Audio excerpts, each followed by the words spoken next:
তোমাদের বাড়িতে থাকছে, তোমাদের বাড়ি থেকে কোথাও যেতে চাইছে না, তুমি কি ঘাড় ধাক্কা দিয়ে বাড়ি থেকে বের করে দিবে? নাকি তুমি জোর করে ঘর থেকে বের করে দিবে? নাকি তুমি জোর করে বলবে যে তুমি বেরিয়ে যাও, আমি তোমাকে দেখবো না? এবার এরকম হয়ে গেছে ব্যাপারটা, কি বন্দুকটা আমার ঘাড়ে রেখে শিকারটা অন্য কেউ করছে। এটা হচ্ছে এই কারণে বলা, আজকে এত কিছু ঘটনা ঘটছে তারপরেও কি বলা হচ্ছে, শাশুড়ি মা কোনো দায়িত্ব পালন করে না, শাশুড়ি শুধু আমার দায়িত্ব পালন করছে। এটা আমাকে শুনতে হচ্ছে এই কমেন্টগুলো। তারপরে কি আমরা নাকি হিংসা করি অন্য কাউকে, আমাকে লিখছে যে এখনো ভালো আছে খুব স্বামী সন্তান নিয়ে। এটা আমি শুনে কি করব?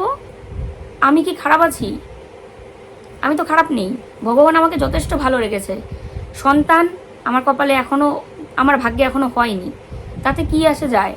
ভগবান যেদিন চাইবে সেদিনই দেবে, সেটা আমরা জেনে বুঝেই ভালো আছি।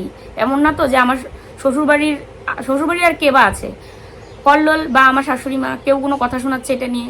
না, এটা নিয়ে কেউ কোনো কথা শোনাচ্ছে না। সবাই জানে যে যেদিন হবে তো হবে, আর যেদিন হয়নি তো হয়নি।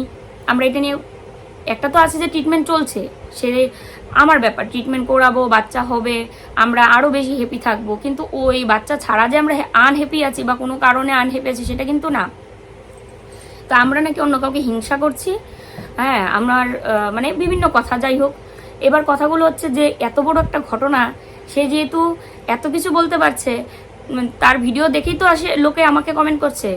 তো সে যেহেতু এত কিছু বলতে পারছে, তাহলে এত বড় ঘটনাটা কেন চেপে গেল? টাকাটা যে তুলে নিয়ে গেল, সে টাকাটা ও কি করবে না করবে কিছু তো বলুক ভিডিওতে, কিছু তো বলুক। এতটা চেপে যাওয়া তো ঠিক না। আর আমার শাশুড়ি মা টাকাটা আজকে আমার শাশুড়ি মা যদি না দিত, সে কিন্তু জোর করেও নিত না, তাই না? তো এবার আমার শাশুড়ি মাকে কি বলেছে, আদৌ কি বলে টাকাটা তুলেছে না কি, সেটা ওনাদের ব্যাপার, শাশুড়ি বউয়ের ব্যাপার, বা শাশুড়ি আর ওনাদের ওই ফ্যামিলির ব্যাপার পুরো। ওর ছেলের বউ, উনি, আমরা তো আর এই ব্যাপারে কিছুই জানি না।